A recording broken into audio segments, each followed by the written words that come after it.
The plane ascended, leaving behind a life Aisha Amandi had fought tooth and nail to escape.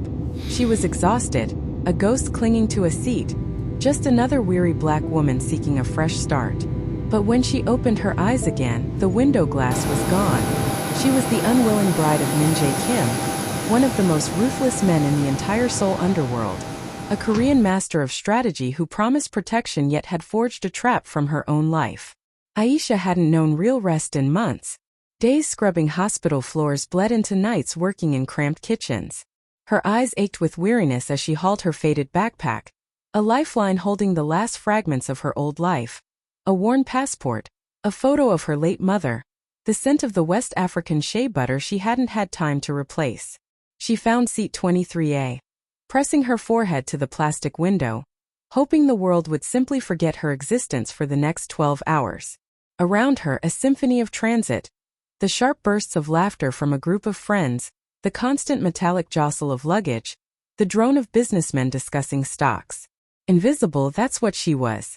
A flicker of silence was a luxury. Her head pounded. She'd pushed through nearly 48 hours straight to afford this ticket to Los Angeles, her supposed promised land. That was when he arrived.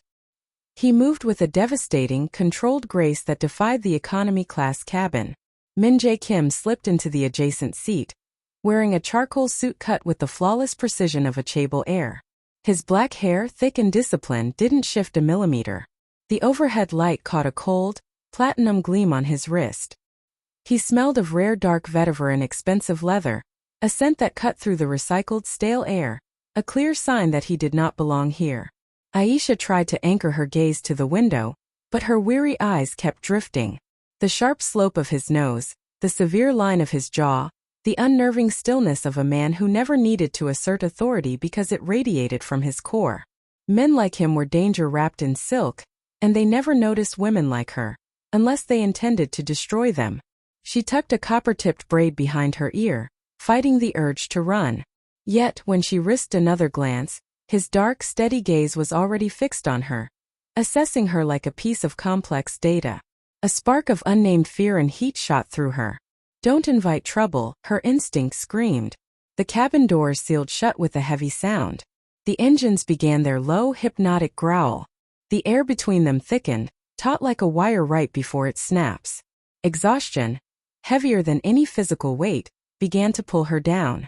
The engine's deep vibration became a drumbeat, a lullaby she could no longer resist. She woke to a muted hush and the dim glow of the cabin. Her head, instead of resting against the cold plastic, was against him. Warmth, solid and living, seeped through his jacket into her skin, a sensation she hadn't realized she desperately needed. Her mind went instantly from zero to full panic. Disbelief, shame, a roaring pulse. She started to pull away, but his arm shifted, an almost imperceptible movement, bracing her against him. Not a restraint but an allowance. A silent demand to stay. She froze. His eyes were closed, but the tension coiled in his shoulders, the slight clench of his jaw, betrayed a deliberate wakefulness. Why would the Korean Mafia boss permit a stranger, a black woman barely visible to the rest of the world, this intimacy? The question was too big, too complex for her weary brain to chase. She allowed herself one more breath of warmth and surrendered. As Aisha slipped back into the void, a figure paused in the aisle. An envelope passed between a subordinate and Min-Jae Kim's resting hand. A single, silent press of the thumb confirmed the agreement. Two quick, quiet camera clicks followed, masked by the air conditioning hiss, documenting the exact moment her sleeping head rested on his shoulder. The visual evidence of their fabricated bond. She felt none of it, lost in the rare illusion of safety. Min-Jae did not stir, yet every nerve ending was awake. Aisha Amandi, the name he had tracked for 8 months, the lost daughter of a powerful dynasty thought eradicated, now resting unguarded beside him. He allowed the moment of repose. It was the only kindness he would ever permit himself in this transaction. She believed herself invisible. She had no conception of the power her bloodline carried, or the war that was already being fought over her name by rival Seoul syndicates. He had already moved. A decoy woman was filmed in a Vegas chapel. Documents were forged, witnesses were paid. By the time she woke, the cage would be complete. He inhaled slowly, catching the faint vanilla scent of her cheap shampoo. A stark contrast to the opulence of his world. It was a business arrangement, a strategy for empire, a move in a family war. But the thought of anyone else laying claim to her made his blood burn with a fierce, unwanted fire. He looked forward, eyes narrowed, as the lights of Las Vegas began to flicker outside. A trap about to spring. When she next opened her eyes, she would belong to him. Aisha woke to deep, suffocating darkness. The air was heavy with the scent of leather, cool smoke and marble, not stale cabin fumes. Her body felt stiff. Her hands clutched silk bedsheets, not canvas. She bolted upright. Navy velvet curtains blocked the desert light. Gold-veined marble walls surrounded her. A crystal chandelier above glittered, fracturing the light across a suite that cost more than her entire life savings. Her bag, her shoes, her coat gone. She was in a plain cotton chemise that wasn't hers. Panic clawed up her throat. This was not the budget motel she'd booked. On the polished nightstand, a slim leather folder sat, her name stamped in silver Korean characters. Her hands shaking, she opened it. Photographs spilled out. She stared, not comprehending. There she was, or a woman who looked exactly like her, in a white gown and veil, standing beside a tall, dark-suited man, Min-Jae Kim, at an altar. Another picture showed her lips parted, seemingly exchanging vows. The final image was a document.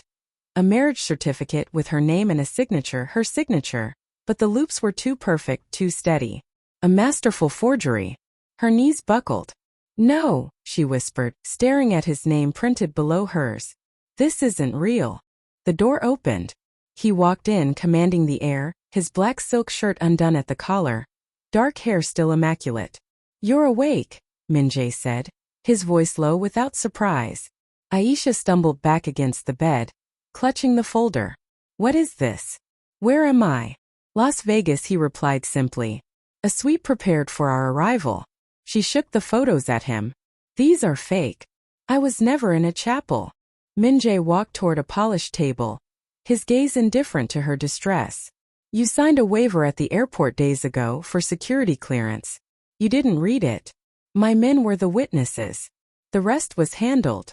"The rest?" she choked. "You arranged an entire wedding." He picked up a sweating bottle of champagne, turning it slowly. "Arranged," he corrected, his tone soft yet lethal. "In my world, perception is truth. Every rival, every ally in Seoul already believes we are bound. That is what matters." She hissed. "I'll go to the police. I'll tell them everything." He permitted himself a faint, slicing smile. "And tell them what? That you fell asleep on a plane and woke up married? That your own signature appears on legal documents? You'll look naive. Unhinged. No one will save you." He moved closer until she could feel the heat radiating from his body. "You belong to me now. The sooner you accept it, the easier it will be." She recoiled. "I will never belong to you." He tilted his head, watching her with unsettling calm. "We'll see." The neon glow of the city bled through a crack in the velvet curtains. Aisha forced the words out. "Why me? What do you want?" He didn't blink. "Your name. Your bloodline. The leverage it gives me." He shrugged. "You are the lost daughter of a dynasty that refuses to die. Your existence changes the balance of power. If the wrong people found you first, they would use you as bait or kill you outright. I at least protect what I claim." "Protect?" she spat. "You kidnapped me. You forged my life. This isn't protection." His mouth curved into something sharp, devoid of humor. "Protection is rarely gentle. I want my passport in my bag. I'm leaving." He stepped into her path, blocking her not with force, but with the sheer gravity of his presence. "Your documents are secure. We depart for Seoul tomorrow morning. I've arranged your introduction to the world you were born into." Her stomach twisted. "You're insane." "No," he said quietly, a shadow of weariness crossing his face for a split second. "I'm prepared." "Why couldn't you just ask?" she demanded. "Because asking would have given you the illusion of choice," he said. "And illusions get people killed." She gripped the nightstand, knuckles white. "I hate you." Min-Jae's gaze softened, not with warmth but something stranger. "Hate is safer than trust. Keep it if you need to." He walked away, opening the curtains to flood the room with the jarring fever dream neon of the Vegas Strip. Dinner will arrive shortly. Eat or don't. It changes nothing. We leave at dawn. She stared at his back, rage and fear intertwined. I'll never forgive you. He didn't turn around. I'm not asking for forgiveness. I'm asking for your surrender. With a soft final click, the door closed. Aisha stood alone, the photographs of her fraudulent wedding scattered like evidence on the carpet. She wanted to shatter the champagne bottle, to tear the velvet to shreds, but she was frozen. She picked up the certificate again, her signature, a theft of identity. This isn't real, she whispered. But the photographs remained. The manufactured reality lay heavy in her hands. She sank to the bed, forcing herself to breathe. She had to find a way out. But every escape route led back to Min-Jae Kim. A whisper from her subconscious pierced her fury. The warmth of his shoulder on the plane. The rare moment of being shielded. What if the cage was also a shield? Dawn began to seep through the curtains, cold and gray. Aisha had not slept. She sat upright, defiance a tiny, steady ember in her soul. She splashed cold water on her face, stared at her tired reflection, and braided her copper-tipped hair back with sharp, purposeful movements. She would think like a survivor, not a victim. The door opened without a knock. Min-Jae entered wearing a tailored black coat, his expression unreadable.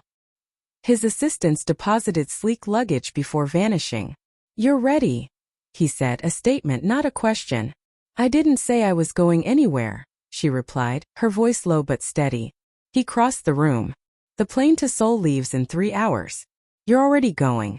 It's safer if you see it that way. Safer for you, she countered.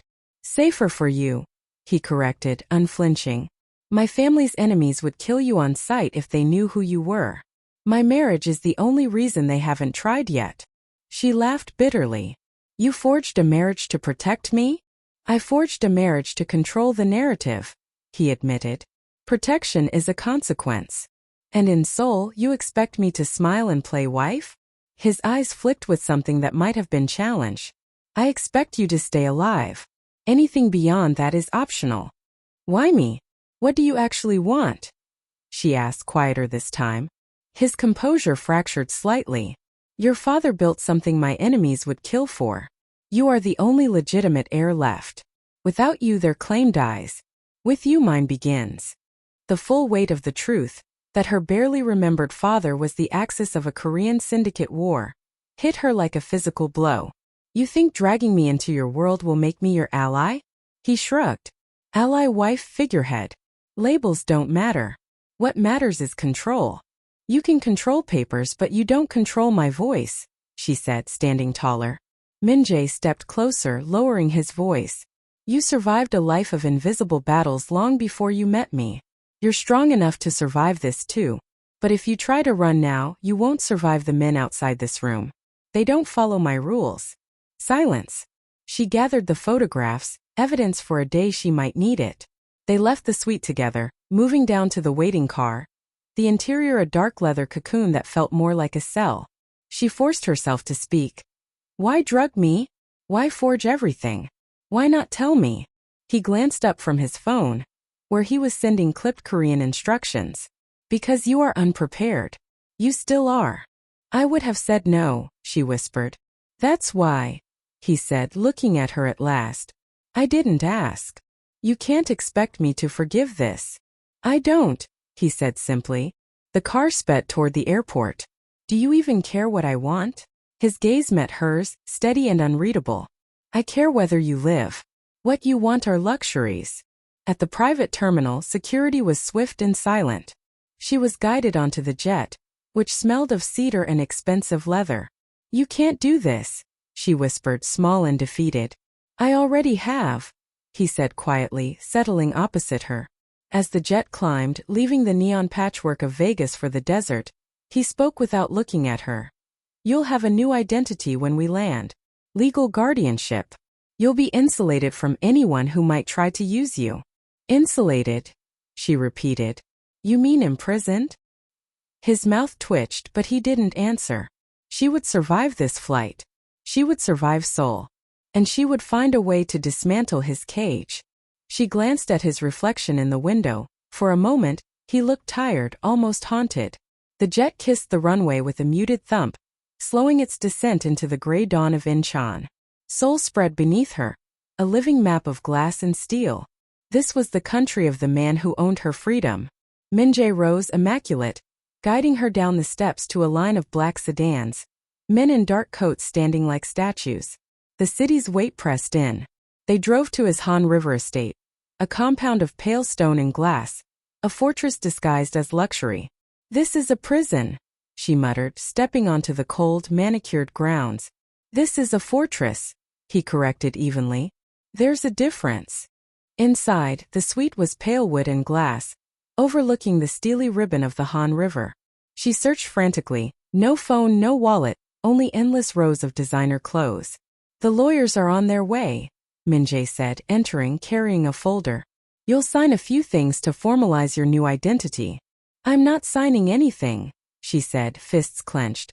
"Then don't. It changes nothing. Stop pretending this is about protection," she burst out. He stopped, his hand on the door handle. "If I tell you everything now, you'll run. And if you run before you're ready, they will find you." "They?" His eyes met hers, dark and final. "The people who killed your father." The words were a blade. She stared at him, memories of her childhood whispers and newspaper clippings finally locking into place. Could this be true? Could this nightmare be a shield? She sank onto the bed, dizzy. Even if his enemies were real, it didn't excuse his methods. But a tremor of primal fear suggested she had been in danger long before Min-Jae Kim found her. Weeks later, Aisha stood on the balcony of the Han River estate, the winter wind tangling her braids. She had changed, hardened, sharpened. Min-Jae emerged behind her, a coat in hand, a fainter trace of warmth in his unreadable gaze. "You've changed," he said finally. "I had to," she replied, gripping the railing. "I can't be the person who fell asleep on your shoulder." "You survived everything," he noted. "That makes you dangerous." She turned to face him, her eyes sharp and alive. "I won't let them or anyone use me again." He studied her in silence, then produced a small folded envelope. Inside were documents. Not demands but detailed plans, her rights, protections, steps to regain control. He had finally given her a choice. Her pulse raced. She realized he had been a storm she couldn't outrun, but also a shield against the shadows that had hunted her all her life. "You still don't trust me," he said, his voice low, almost vulnerable. "And I don't expect you to.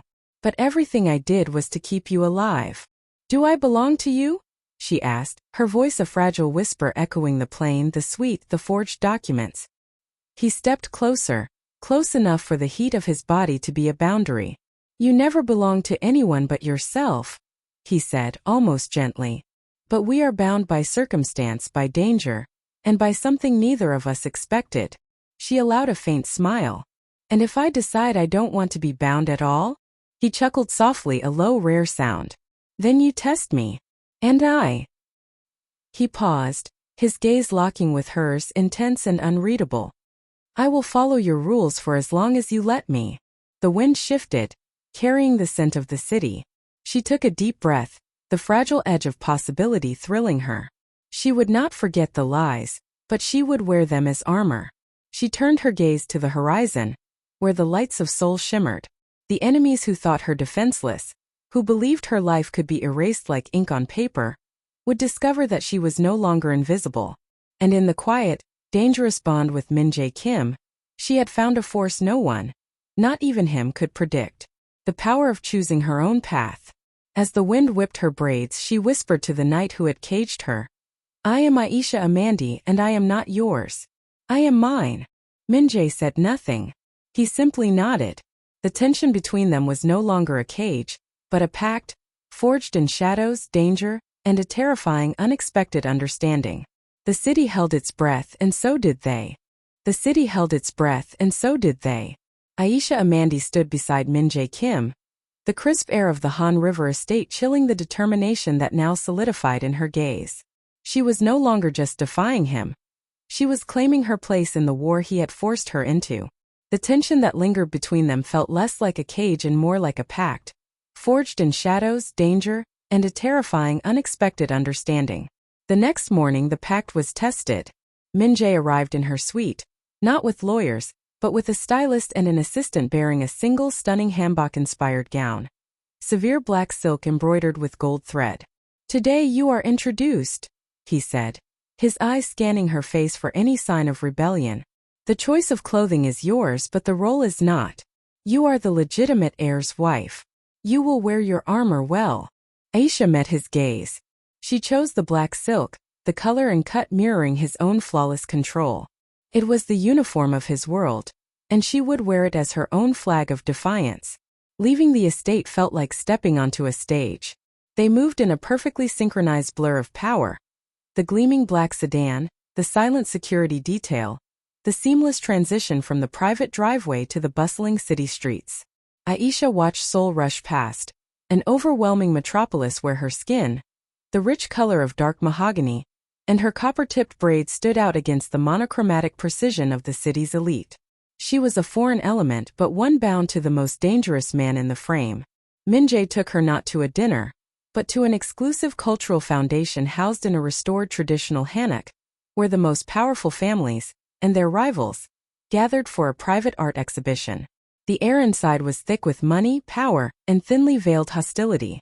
Everywhere she looked, men in suits bowed deeply to Min-Jae, their eyes flicking immediately to Aisha, assessing the new bride. She forced her lips into a calm, controlled smile, leaning into Min-Jae's presence as if their closeness were a natural state, rather than a forced circumstance. The inevitable confrontation arrived in the main hall, near a display of ancient Korean ceramics. A man detached himself from a group of advisors, Han Jae-wook, a cousin and head of a rival faction that had long contested Min-Jae's claim to syndicate control. He was older, sleek, and his smile was a practiced, predatory thing. "Min-Jae SSI, Jae-wook greeted him, his voice smooth, but his eyes were fixed on Aisha. "And this must be the beautiful, mysterious bride. The one who arrived so unexpectedly." Aisha felt Min-Jae's hand rest lightly on her lower back. A sign of possession, a subtle anchor. She knew this was the test. She drew a slow, steady breath. "I am Aisha Amandi, and I am not yours. I am mine." She stepped forward slightly, offering her hand before Jae-wook could even finish his calculated pause.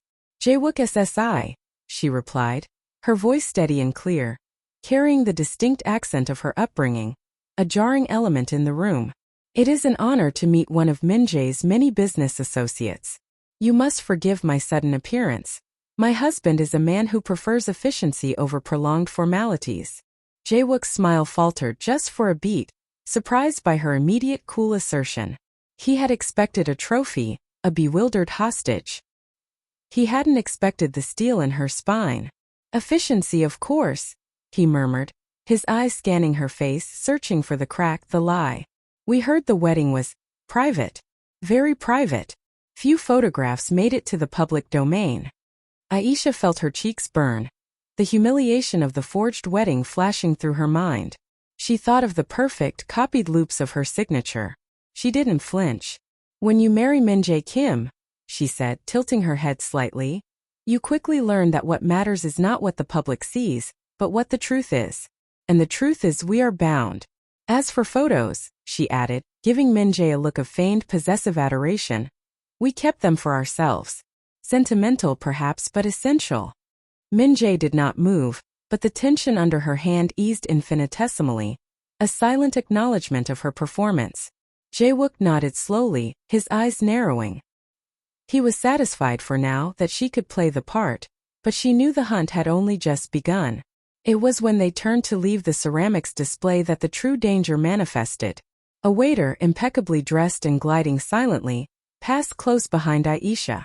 As he moved past her, his hand brushed the small of her back, and instead of a service towel, his palm briefly pressed something cold and metallic against the delicate silk of the gown. Aisha froze, the subtle pressure a silent, unmistakable message. Min-Jae, whose eyes were fixed on Jae-wook across the room, didn't seem to notice. The waiter vanished into the crowd. A tremor ran through Aisha. She felt Min-Jae's anchor grip tighten on her back, his hand suddenly heavy and precise, covering the exact spot the metallic object had touched. They continued to walk, smoothly, as if nothing had happened. Once they were back in the privacy of the waiting sedan, gliding away from the hammock, Min-Jae finally spoke. His voice was dangerously low, his Korean clipped and sharp as he addressed the security chief in the front seat.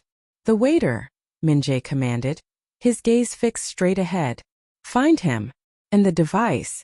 Immediately." Aisha swallowed hard, her heart hammering against her ribs. "What was it?" she whispered, pulling the expensive silk away from her back. "Nothing was there." "A tracker," Min-Jae replied, his composure absolute, yet his jaw was tight enough to crack stone. "A new prototype. Jae-wook is more aggressive than I calculated." He glanced at her, his eyes dark with a mixture of possessiveness and cold fury. "He wanted to see where you slept tonight. He wants your leverage, and he will not stop until he finds a weakness." She shuddered, the reality of the danger finally sinking past her fury and into her bones.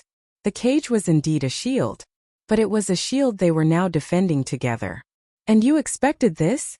she asked, voice trembling slightly. "I expected a move," Min-Jae conceded, the acknowledgement of her courage a rarity for him. "Not this soon and not this brazenly. Your performance, it unsettled him. He became reckless. You are a far more effective weapon than I anticipated, Aisha Amandi." A flush of unexpected pride and complex shame washed over her. Weapon. That was all she was, but she had wielded herself with her own volition. "Then perhaps you should give your weapon better reconnaissance," she countered, her voice firming. "I need to know everything. Not just the narrative you want to control. Everything." Min-Jae leaned back against the leather seat, his eyes assessing her, not as an object, but as a newfound adversary or ally. "Knowledge is dangerous, Jagiya," he murmured, using the intimate Korean endearment like a threat and a promise. "But you have proven you can handle danger. Come to my study when we return. I will show you where your father failed, and where our war truly begins." The car sped through the lights of Seoul, the towers rising around them like sharp, indifferent sentinels. Aisha looked at her reflection in the tinted glass, seeing the woman in the black silk gown, her African heritage a sharp contrast to the cold Korean empire she now inhabited. She was no longer a ghost, no longer invisible. She was the center of a storm, the heart of a war she was forced to fight. But for the first time since she boarded that plane, she knew that when the battle came she would not be fighting alone, even if her ally was the one who forged her chains. The choice was clear. Bend and break or stand side by side with the man she hated, and force him to follow her rules. She looked at Min-Jae, his face impassive in the glow of the city lights. Their alliance was cold, necessary, and deeply, terribly dangerous. But in this shared danger something else was stirring. A mutual acknowledgement of power, an inescapable bond forged not in love, but in the fire of survival. The silent pact was now sealed with a life-or-death threat, and Aisha knew that the real fight, the one for her soul, was just about to begin. The final terrifying question echoed in the quiet of the car. Could the fortress that protected her from the world also protect her from the man who built it?